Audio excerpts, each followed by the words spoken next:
Durante décadas, falar de OVNIs era quase uma piada, não é verdade? Coisa para tabloides, mas a verdade é que, se formos espreitar os registros oficiais, a história é bem diferente. Descobrimos um mistério sério, complexo e que ainda hoje está por resolver. E que, olhem, até fez os maiores céticos mudarem de ideias. Vamos mergulhar logo de cabeça num exemplo para se perceber do que estamos a falar. E atenção, isto não é um relato qualquer, vem de um relatório desclassificado da tripulação de um voo da Força Aérea dos Estados Unidos.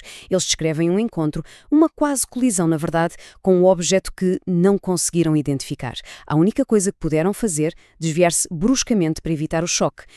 E a questão é que estes casos não são raros ou isolados. E quem os testemunha? Bem, são muitas vezes as pessoas em quem mais confiamos quando olhamos para o céu. Pensem nisto. Estamos a falar de observadores altamente treinados, pessoas cujas carreiras dependem de uma percepção rigorosa e exata, pilotos, controladores de tráfego aéreo, militares, milhares deles, por todo o mundo, preencheram relatórios oficiais a descrever objetos que se movem de formas que, simplesmente, a nossa tecnologia não consegue explicar nem replicar. Ok, então, se as testemunhas são tão credíveis, por que é que há este silêncio oficial todo? Para percebermos isso, temos de conhecer o homem que a Força Aérea contratou precisamente para que este assunto desaparecesse. O Dr. J. Allen Hynek, um astrónomo de renome, um cético por natureza e, basicamente, a arma secreta da Força Aérea para desmontar todos os relatórios de OVNIs. A missão dele era muito clara, provar que não havia nada para ver ali. E ele próprio o admitiu.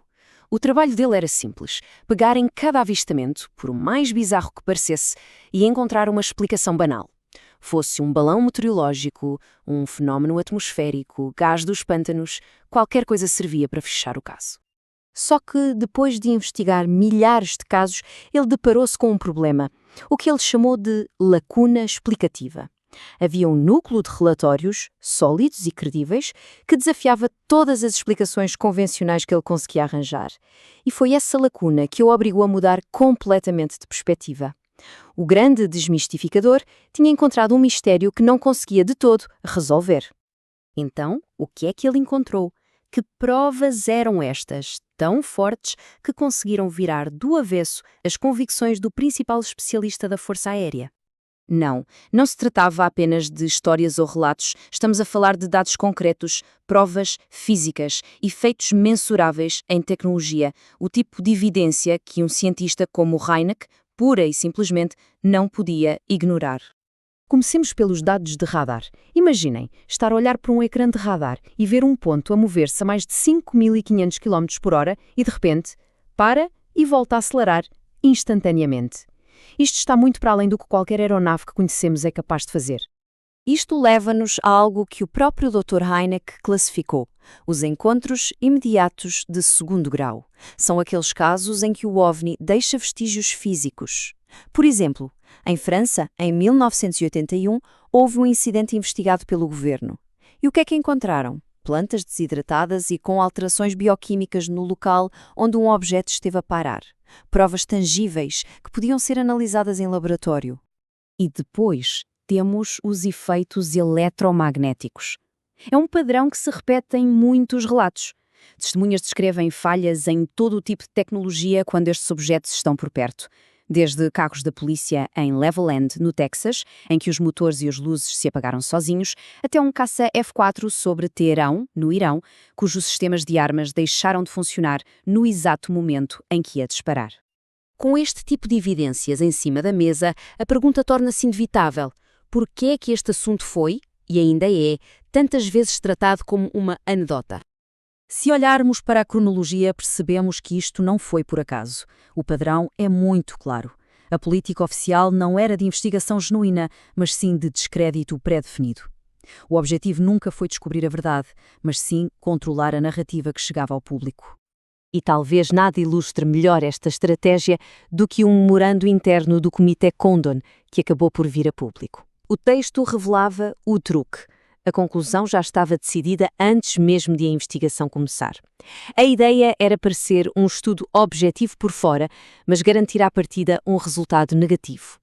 E qual foi o resultado disto tudo? A criação de um tabu poderosíssimo. Um tabu cultural que dura até hoje.